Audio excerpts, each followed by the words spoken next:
વિદ્યાર્થી મિત્રો, સંજયભાઈ સાહેબના નમસ્કાર. આજે આપણે ધોરણ 10 પાઠ 12 સંસ્કૃત કલિકાલ સર્વજ્ઞો હેમચંદ્રાચાર્ય એટલે કે કલિકાલ સર્વજ્ઞ હેમચંદ્રાચાર્ય આ ગદ્ય પાઠનો અભ્યાસ કરીશું. આ પાઠમાં આપણે કલિકાલ સર્વજ્ઞ હેમચંદ્રાચાર્યનું જીવન ચરિત્ર, તેમણે લખેલ સુપ્રસિદ્ધ વ્યાકરણ ગ્રંથ સિદ્ધહેમની કથા અને તેમણે લખેલા અન્ય ગ્રંથો વિશે ચર્ચા કરીશું. વિદ્યાર્થી મિત્રો, હેમચંદ્રાચાર્યનો જન્મ વિક્રમ સંવત 1145ની કાર્તિકી પૂર્ણિમાના દિવસે અમદાવાદ જિલ્લાના ધંધુકા ગામે થયો હતો. બાળપણમાં તેમનું નામ ચંગદેવ હતું.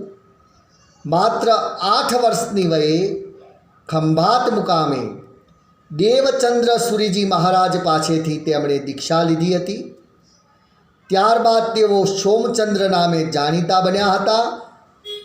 માત્ર 21 વર્ષની વયે તેમણે સુરી પદ પ્રાપ્ત કર્યું અને હેમચંદ્ર સુરીના નામે ઓળખાવા લાગ્યા.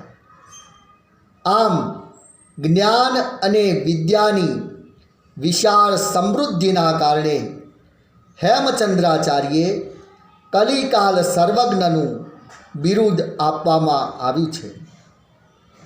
તમારા પાઠમાં સિદ્ધરાજ જયસિંહ માળવાના રાજા ભોજ ઉપર વિજય પ્રાપ્ત કરી પુષ્કળ ધન તથા તેમનો સમૃદ્ધ ગ્રંથાગાર પોતાની સાથે લઈને અણહિલપુર પાટણ આવ્યા.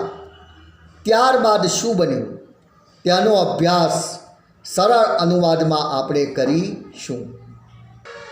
આ પાઠમાં આપે રાજા ભોજ અને રાજા ભોજે લખેલું પ્રખ્યાત સંસ્કૃત વ્યાકરણ એનો પણ અભ્યાસ કરવાનો છે. રાજા ભોજે સરસ્વતી કંઠાભરણમ નામનું પ્રખ્યાત વ્યાકરણ લખ્યું હતું. આ રાજા સિદ્ધરાજ છે, જેમની વિનંતીથી હેમચંદ્રાચાર્યે સિદ્ધહેમ નામનું પ્રખ્યાત વ્યાકરણ ગ્રંથ લખ્યો હતો. આ હેમચંદ્રાચાર્યે લખેલ પ્રખ્યાત સિદ્ધહેમ નામનો વ્યાકરણ ગ્રંથ છે. વિદ્યાર્થી મિત્રો, આવો આ પાઠનું સરળ ભાષાંતર જોઈએ. આવો જોઈએ પાઠ 12 કલિકાલ સર્વજ્ઞો હેમચંદ્રાચાર્ય. કલિકાલ સર્વજ્ઞ હેમચંદ્રાચાર્ય આ પાઠનું સરળ ભાષાંતર.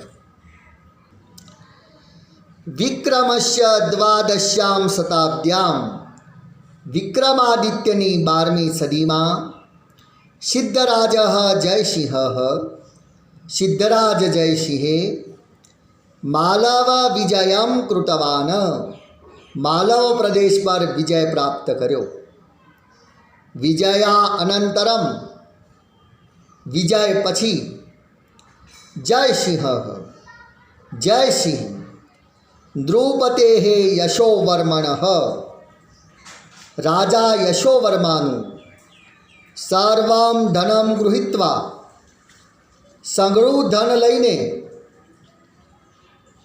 અણહિલપુરમ પ્રત્યાગતવાન અણહિલપુર પાટણ પાછો આવ્યો.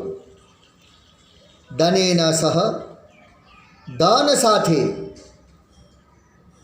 તત્રત્ય ત્યાંનો ગ્રંથાગાર અપી ગ્રંથ ભંડાર પણ તસ્ય હસ્તગતો જાત તેના હાથમાં આવી ગયો. અસ્મિન ગ્રંથાગારે આ ગ્રંથ ભંડારમાં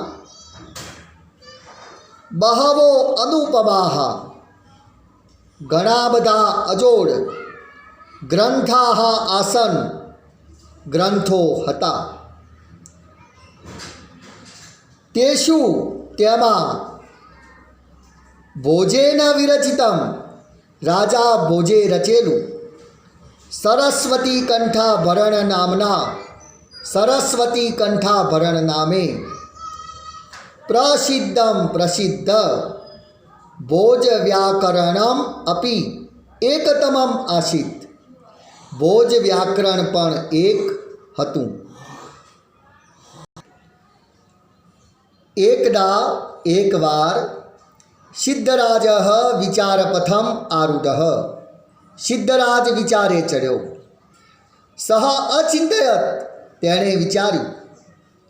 માલવ વિજયેન, માલવ વિજયથી અહમ ધનસ્ય સ્વામિત્વમ પ્રાપ્તવાન, હું ધનના સ્વામિત્વને પામ્યો છું. તસ્ય ગ્રંથાગારઃ અપી, તેનો ગ્રંથ ભંડાર પણ મયા પ્રાપ્ત, મેં પ્રાપ્ત કર્યો છે. પરંતુ ભોજ વ્યાકરણેન, ભોજ વ્યાકરણ વડે ભોજસ્ય યાદૃશી કીર્તિ વર્તતે, રાજા ભોજની જેવી કીર્તિ કે ખ્યાતિ છે, તાદૃશી કીર્તિ મયા ન પ્રાપ્તા, તેવી કીર્તિ મેં પ્રાપ્ત કરી નથી. અતઃ એતાદૃશમ કિમ અપી કરણીયમ, આથી એવું કંઈક કરવું જોઈએ. એન મદીયા કીર્તિ અપી, જેથી મારી કીર્તિ પણ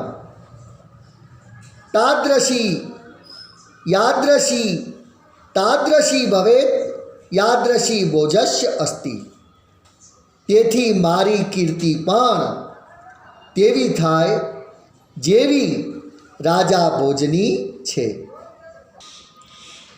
એવં વિચાર્ય સહ, આમ વિચારીને તે રાજા સિદ્ધરાજ જૈન મુનિ આચાર્યમ હેમચંદ્રમ પ્રાપ્તવાન, જૈન મુનિ આચાર્ય હેમચંદ્ર પાસે ગયો.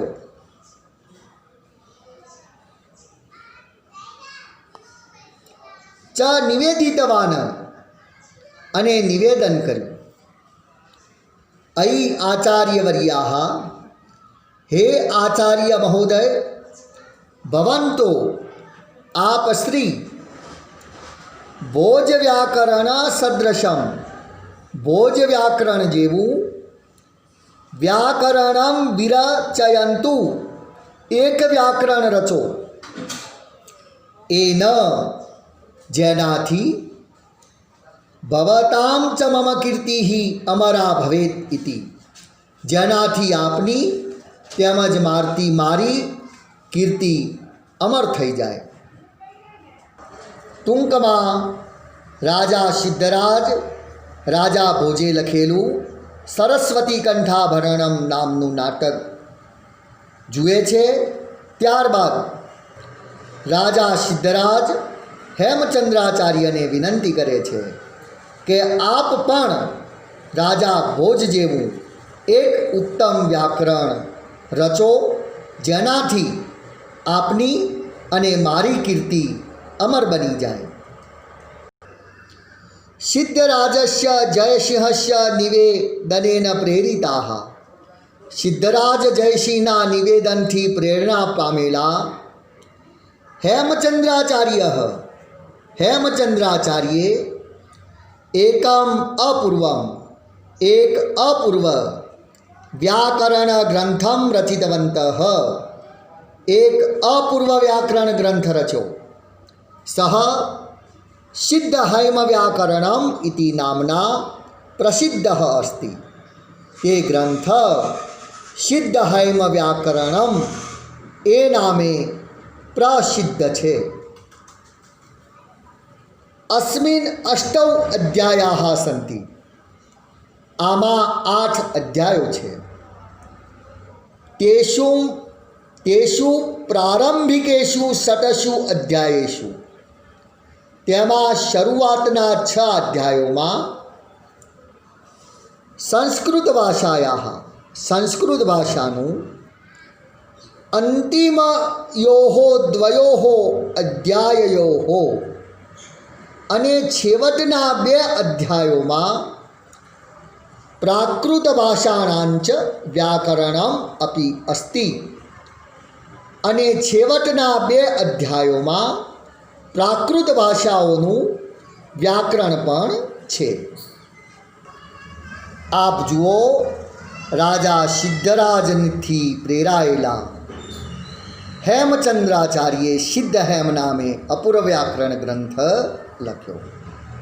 ઇતિહાસમાં કહેવાય છે કે સિદ્ધરાજ જયસિંહે હાથીની અંબાડી ઉપર આ અપૂર્વ વ્યાકરણ ગ્રંથને રાખીને સમગ્ર પાટણ શહેરમાં શોભાયાત્રાનું આયોજન કર્યું હતું. ચાલો આગળના અનુવાદમાં હેમચંદ્રાચાર્યે લખેલા બીજા સાહિત્ય ગ્રંથોનો અનુવાદ દ્વારા અભ્યાસ કરીએ. હેમચંદ્રાચાર્યે લક્ષ્ય શ્લોક પરિમિતમ 1,00,000 શ્લોકો જેટલું સાહિત્યમ વિરચિતમ અસ્તિ, સાહિત્ય રચ્યું છે. અસ્મિન સાહિત્યે, આ સાહિત્યમાં અભિધાન ચિંતામણી નામનો કોશ ગ્રંથ, શબ્દકોશ. ચાલુક્ય વંશોત્કીર્તનમ નામનું સંસ્કૃત પ્રાકૃત ભાષા નિબદ્ધમ, સંસ્કૃત પ્રાકૃત ભાષામાં રચાયેલું દ્વયાશ્રય મહાકાવ્ય, જેમાં એક જ શ્લોકમાં એક બાજુ વ્યાકરણના ઉદાહરણો છે અને બીજી બાજુ કથાવસ્તુ છે. કાવ્યાનુશાસન નામનો અલંકાર શાસ્ત્રીય ગ્રંથ, અલંકાર શાસ્ત્રનો ગ્રંથ. છંદોનું શાસન ઇત્યાદિનામ બહૂનામ ગ્રંથાનામ સમાવેશો ભવતિ, વગેરે અનેક ગ્રંથોનો સમાવેશ થાય છે. ગુર્જર પ્રદેશે લબ્ધજનિ અયમ, ગુજરાત પ્રદેશમાં જન્મેલા અયમ હેમચંદ્રાચાર્ય, આ હેમચંદ્રાચાર્ય ન કેવલમ ગુર્જર પ્રાંતે અપી, માત્ર ગુજરાતની સીમામાં જ નહીં, સમગ્રે અપી સંસ્કૃત સાહિત્ય આકાશે, પરંતુ સંપૂર્ણ સંસ્કૃત સાહિત્યરૂપી આકાશમાં સૂર્યવત પ્રકાશતે, સૂર્યની માફક ઝળહળી રહ્યા છે. વિદ્યાર્થી મિત્રો, આપે રાજા સિદ્ધરાજ વિશે પરિચય મેળવ્યો. સિદ્ધરાજની પ્રેરણાથી હેમચંદ્રાચાર્યે લખેલા સિદ્ધહેમ વ્યાકરણ ગ્રંથ વિશે પણ પરિચય મેળવ્યો. હેમચંદ્રાચાર્યના જીવન ચરિત્ર વિશે પણ પરિચય મેળવ્યો. આપ જુઓ, હાથીની અંબાડી ઉપર સિદ્ધહેમ નામનો વ્યાકરણ ગ્રંથ રાખી સિદ્ધરાજ જયસિંહ પાટણમાં એક વ્યાકરણ ગ્રંથને કેવું અપૂર્વ સન્માન આપી રહ્યા છે. આપે હેમચંદ્રાચાર્યે લખેલા સાહિત્યનો પણ પરિચય મેળવ્યો છે. એકવાર જોઈ લઈએ. સિદ્ધહેમ નામનો વ્યાકરણ ગ્રંથ લખ્યો. અભિધાન ચિંતામણી નામનો કોશ ગ્રંથ એટલે કે ડિક્શનરી પણ લખી. ચાલુક્ય વંશોત્કીર્તનમ નામનું સંસ્કૃત અને પ્રાકૃત દ્વયાશ્રય મહાકાવ્ય પણ લખ્યું. કાવ્યાનુશાસનમ નામનો અલંકાર ગ્રંથ પણ લખ્યો છે. છંદોનુશાસનમ વગેરે જેવા અનેક ગ્રંથો લખ્યા છે. હેમચંદ્રાચાર્યનું સંપૂર્ણ સાહિત્ય તો 1,00,000 શ્લોકો જેટલું વિશાળ છે. આવો આ પાઠનું સ્વાધ્યાય જોઈએ. અધોલિખિતેભ્ય વિકલ્પેભ્ય સમુચિતમ ઉત્તરમ ચિનુત. આપેલા વિકલ્પોમાંથી યોગ્ય જવાબ શોધીને લખો. 1. સિદ્ધરાજ જયસિંહ માલવ વિજયમ કદા કૃતવાન. સિદ્ધરાજ જયસિંહે માળવાનો વિજય ક્યારે કર્યો હતો? ક. દ્વાદશ્યામ શતાબ્દ્યામ 12મી સદીમાં કર્યો હતો. સરસ્વતી કંઠાભરણ નામનું પ્રસિદ્ધમ વ્યાકરણમ કેન વિરચિતમ અસ્તિ. પ્રસિદ્ધ વ્યાકરણ કોના વડે લખાયેલું હતું? ભોજેન. રાજા ભોજ વડે લખાયેલું હતું. 3. ભોજસ્ય કીર્તિ કેન આશિત. રાજા ભોજની કીર્તિ શેના વડે હતી? ભોજ વ્યાકરણેન. ભોજ વ્યાકરણ વડે હતી. 4. હેમચંદ્રાચાર્યેણ રચિતમ. હેમચંદ્રાચાર્યે રચેલા વ્યાકરણમ કેન નામના પ્રસિદ્ધમ અસ્તિ. હેમચંદ્રાચાર્યે લખેલું વ્યાકરણ કયા નામે પ્રસિદ્ધ છે? સિદ્ધ હેમ વ્યાકરણમ નામે પ્રસિદ્ધ છે.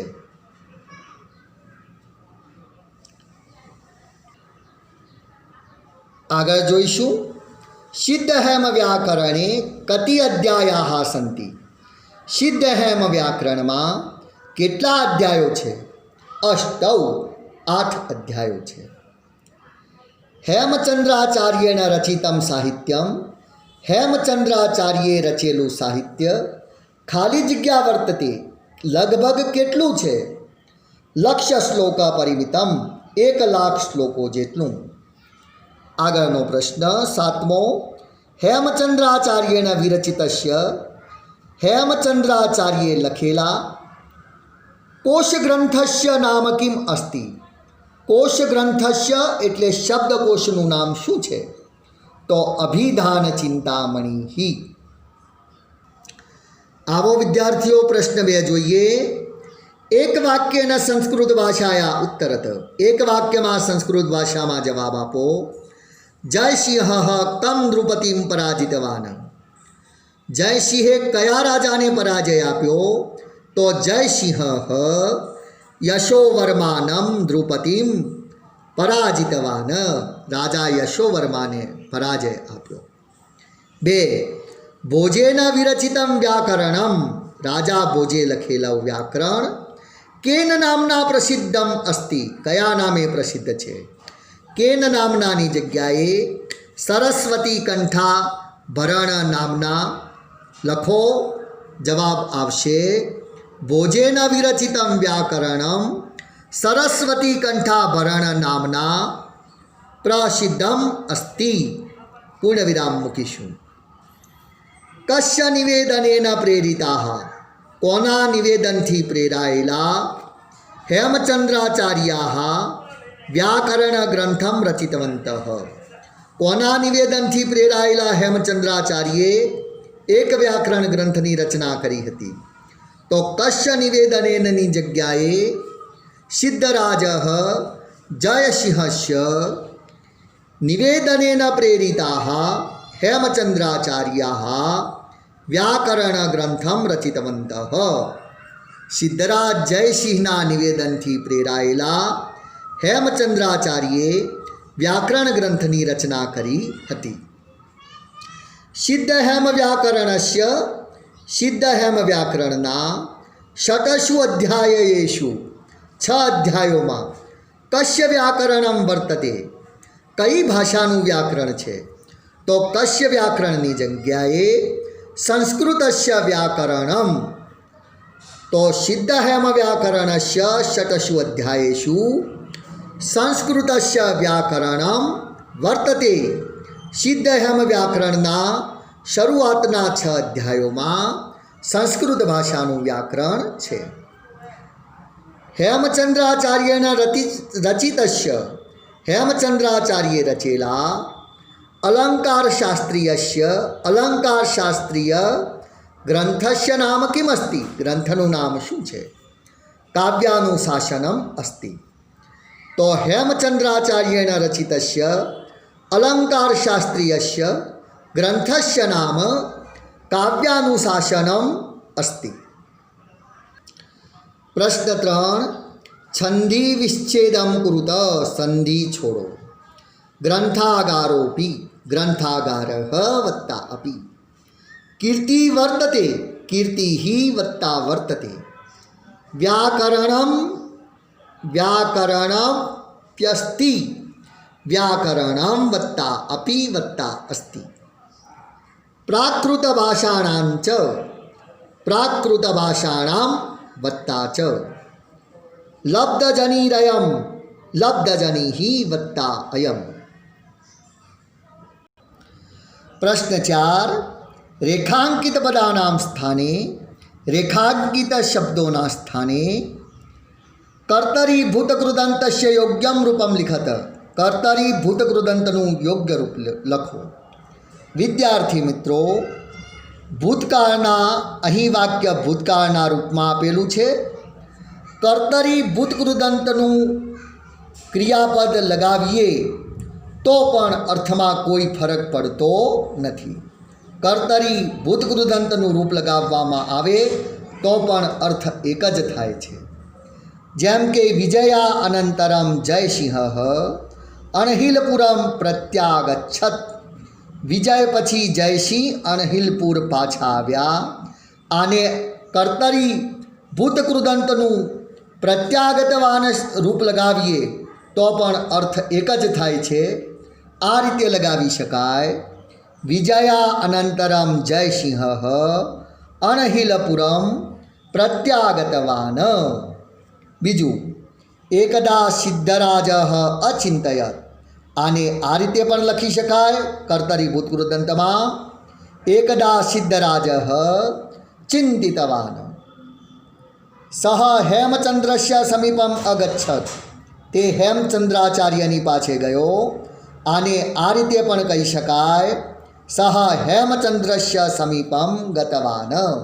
ગતવાન એ કર્તરી ભૂતકૃદંતનું રૂપ છે। हेमचंद्राचार्य व्याकरण ग्रंथम अरचयन। हेमचंद्राचार्य एक व्याकरण ग्रंथ लख्यो। आने आ रीते पर लखी शकाय। हेमचंद्राचार्य व्याकरण ग्रंथम रचितवन्तः। सह लक्ष श्लोक परिमितम साहित्यम अरचयत। તેમણે 1,00,000 શ્લોક જેટલું સાહિત્ય રચ્યું છે। આને કર્તરી ભૂતકૃદંતનું રૂપ વાપરી અને આ રીતે પણ લખી શકાય। સહ લક્ષ શ્લોક પરિમિતમ સાહિત્યમ રચિતવાન। તેમણે 1,00,000 શ્લોક જેટલું સાહિત્ય રચ્યું છે। आओ प्रश्न 5 शब्द रूपों परिचय करिए। विक्रमस्य शब्द है विक्रम, पुल्लिंग शब्द है, षष्ठी विभक्ति है, एक वचन है।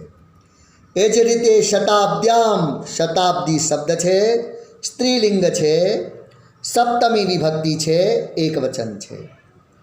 द्रुपते हे द्रुपति शब्द है, पुल्लिंग शब्द है, पंचमी के षष्ठी विभक्ति है, एक वचन है।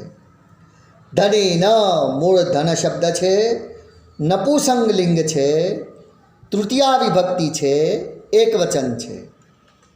ग्रंथागारे ग्रंथागार शब्द है, शब्द पुल्लिंग है, सप्तमी विभक्ति है, एक वचन है। ग्रंथानाम मूल शब्द ग्रंथ है, पुल्लिंग है, षष्ठी विभक्ति है, बहुवचन है। आचार्यवर्या आचार्यवर्य मूल शब्द है, पुल्लिंग शब्द है, संबोधन विभक्ति है अने बहुवचन है। आओ प्रश्न 6 जोईए। कोष्टकगत पदानी प्रयुज्य व्याख्यानी रचयत। कोष्टक में आवेला शब्दों उपयोग करीने संस्कृत वाक्य बनावो। अभिधान चिंतामणि एक कोश ग्रंथ है। अभिधान चिंतामणि ही एक कोश ग्रंथ अस्ति। हेमचंद्राचार्य एक महाकाव्य रचु है। हेमचंद्राचार्य एकम महाकाव्यम रचितवान। 3 जयसिंह अणहिलपुर पाछा आव्या। जयसिंह अणहिलपुरम प्रत्यागतवान। सिद्ध हेम शब्दानुशासन में 8 अध्यायों है। સિદ્ધહેમ શબ્દાનુશાસને અષ્ટૌ અધ્યાયા સંતિ. જયસિંહે એકવાર વિચાર કર્યો. આનું સંસ્કૃત થાય જયસિંહ એકદા વિચારમ કૃતવાન. માતૃભાષાયામ ઉત્તરતઃ. આવો માતૃભાષામાં જવાબ જોઈએ. સિદ્ધરાજ જયસિંહે ક્યારે માલવ વિજય કર્યો હતો? વિક્રમાદિત્યની 12મી સદીમાં સિદ્ધરાજ જયસિંહે માળવાનો વિજય કર્યો હતો. માલવ વિજયથી જયસિંહને શું શું પ્રાપ્ત થયું હતું? રાજા યશોવર્માનો સગળો ધનભંડાર અને ગ્રંથભંડાર રાજા જયસિંહને પ્રાપ્ત થયો હતો. ભોજની ખ્યાતિ શાના કારણે હતી? રાજા ભોજે સરસ્વતી કંઠાભરણ નામનો એક વ્યાકરણ ગ્રંથ લખ્યો હતો. આ સરસ્વતી કંઠાભરણથી રાજા ભોજની ખ્યાતિ હતી. હેમચંદ્રાચાર્યે રચેલા સાહિત્યનું પ્રમાણ કેટલું છે? હેમચંદ્રાચાર્યે રચેલા સાહિત્યનું પ્રમાણ 1,00,000 શ્લોક જેટલું છે. અને વિદ્યાર્થી મિત્રો, આવો પ્રશ્ન 8માં ક વિભાગને ખ વિભાગ સાથે જોડીએ. કાવ્યાનુશાસનમ. તો કાવ્યાનુશાસનમ એ હેમચંદ્રાચાર્યે લખેલો અલંકાર શાસ્ત્રીય ગ્રંથ છે. 2. પ્રાકૃત ભાષાયા વ્યાકરણમ. પ્રાકૃત ભાષાનું વ્યાકરણ સિદ્ધહેમ વ્યાકરણના અંતિમ 2 અધ્યાયમાં લખાયેલું છે. અભિધાન ચિંતામણી. અભિધાન ચિંતામણી એ હેમચંદ્રાચાર્યે લખેલો કોશ ગ્રંથ એટલે ડિક્શનરી છે. માલવ વિજય કોણે કર્યો હતો? રાજા જયસિંહે. અને સરસ્વતી કંઠાભરણમ નામનું સુપ્રસિદ્ધ વ્યાકરણ કોને લખેલું હતું? ભોજરાજ રાજા ભોજે લખેલું હતું. વિદ્યાર્થી મિત્રો, કલિકાલ સર્વજ્ઞ હેમચંદ્રાચાર્ય આ પાઠ અહીં સમાપ્ત કરીએ છીએ. આ પાઠમાં આપે સિદ્ધરાજ જયસિંહ વિશે અભ્યાસ કર્યો, સિદ્ધહેમ વ્યાકરણ વિશે અભ્યાસ કર્યો, હેમચંદ્રાચાર્ય વિશે અભ્યાસ કર્યો અને હેમચંદ્રાચાર્ય વિશે અભ્યાસ કર્યો અને એમણે લખેલા સિદ્ધહેમ નામના વ્યાકરણ ગ્રંથ વિશે પણ અભ્યાસ કર્યો. છેલ્લે આપે હેમચંદ્રાચાર્યે લખેલા સાહિત્ય વિશે પણ અભ્યાસ કર્યો. વિદ્યાર્થી મિત્રો, આ પાઠ અહીં સમાપ્ત કરીએ છીએ. આપને ખૂબ ખૂબ સંજયભાઈ સાહેબની શુભેચ્છા. મનસા સતતમ સ્મરણીયમ લોકહિતમ મમ કરણીયમ.